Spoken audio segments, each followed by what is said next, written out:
तोहार कवन चाल राजा रोज ऋषियाला, तोहार कवन चाल राजा रोज ऋषियाला। सास ऋषि आई है हमार का बिगड़ी है, सास ऋषि आई है हमार का बिगड़ी।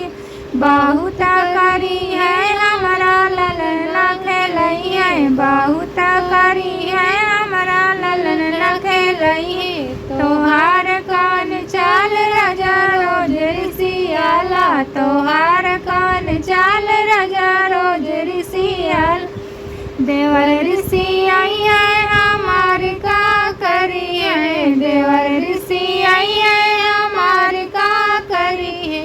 बहुत करी है हमके बाबीना बोलई है, बहुत करी है हमके बाबीना बोलई है। तोहार कवन चाल राजा रोज ऋषियाला, तो